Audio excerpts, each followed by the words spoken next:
Direction. Question number 39 to 43. Study the following table carefully and answer the questions. ये table दिया हुआ है। Table में देखिए कोर्सेज दी हुई है C++, जावा, लिनक्स, SQL, COCOSD और यहाँ पर इस कॉलम में दिया हुआ है total number of student who have enrolled for the course. तो C++ के लिए टोटल जो स्टूडेंट थे वो 2000 थे, जावा के लिए 2400 थे, लिनक्स के लिए 1500, SQL के लिए 1800 और COCOSD के लिए 2800।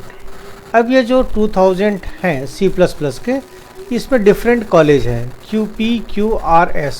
यहाँ देखिए लिखा हुआ है percentage of the student who have enrol for given course from different college. तो ये जो दिया हुआ है ये परसेंटेज दिया हुआ है। 2000 में 26% जो हैं वो P कॉलेज के लिए हैं, Q के लिए 20% है। इस प्रकार से ये टेबल दी हुई है। दैट मीन्स ये डिफरेंट कॉलेज है, ये टोटल नंबर ऑफ स्टूडेंट हैं। डिफरेंट कॉलेज में ये जो दिए हुए आंकड़े हैं इनके परसेंटेज यहाँ पर हैं। क्लियर? अगर आप और दूसरे तरीके से समझिए तो देखिए अगर इनको हम ऐड करते हैं 26, 20, 19 और 35 तो ये 100 होता है। मतलब इन चारों कॉलेज में ये टोटल 2000 स्टूडेंट हैं। अब क्वेश्चन क्या कह रहा है उसकी ओर हम ध्यान दें।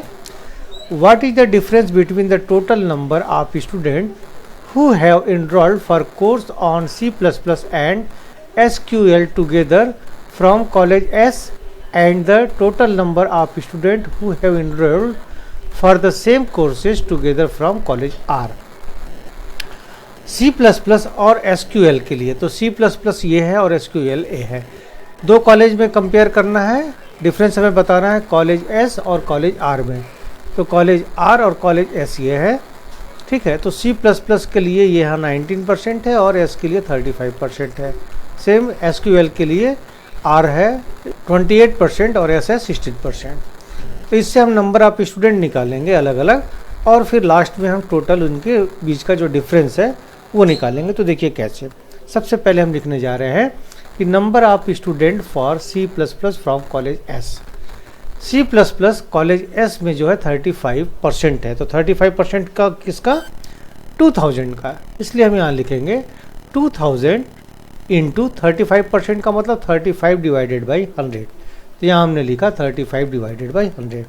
इसको सॉल्व किया तो देखिए 0 से 0 कैंसिल हो गया, 2 0, यहाँ 20 और ये 35। दैट मीन्स हमें मिल गया आंसर 700। इसी प्रकार से अब हम C++ का S कॉलेज में निकाले हैं तो दूसरा जो लैंग्वेज है SQL ये भी कॉलेज S का निकालेंगे। तो SQL ये है और टोटल नंबर ऑफ स्टूडेंट इसके 18 है और कॉलेज S में मतलब ये है टोटल 16%। क्लियर? तो यहाँ लिख लेते हैं हम कि numbers of student of SQL from college S total कितने हैं? 1800 है। तो हमने लिख लिया यहाँ पर 1800 इंटू 16 है ना, 16% है तो इंटू हमने 16 डिवाइडेड बाई 100 हमने लिख लिया। क्लियर? अब इसको सॉल्व करेंगे तो देखिए यहाँ पे 0 से 0 कैंसिल, 2 0 कैंसिल हो गया, 18 इंटू 16 तो ये हम मल्टीप्लाई करेंगे तो हमें मिलेगा 288। तो देखिए ये तो जो दोनों फिगर हमने निकाला है S कॉलेज का है, C++ और SQL का। इनका जो टोटल हम करेंगे पहले तो टोटल कर लेते हैं। Total number of student for C++ and SQL from college S। इसका मतलब दोनों को हमें ऐड करना है तो ऐड कर लेते हैं। 700 प्लस 288 ये इक्वल टू हो गया 988। तो S कॉलेज में C++ और SQL के टोटल नंबर ऑफ स्टूडेंट जो थे वो 988। इसी प्रकार से जैसा कि हमने S कॉलेज के लिए निकाला है हम R कॉलेज के लिए निकालेंगे। तो लिखते हैं यहाँ पे number of students for C++ from college R। C++ के लिए देखिए C++ R के लिए 19% है तो यहाँ लिखेंगे 2000 इंटू 19%। तो 2000 इंटू 19 बाई 100 यहाँ से कैंसिल हो गया तो 2 0 कैंसिल होने के बाद 20 इंटू 19 अगर हम करते हैं तो हमें मिलता है 380। अब number of students for SQL from college R।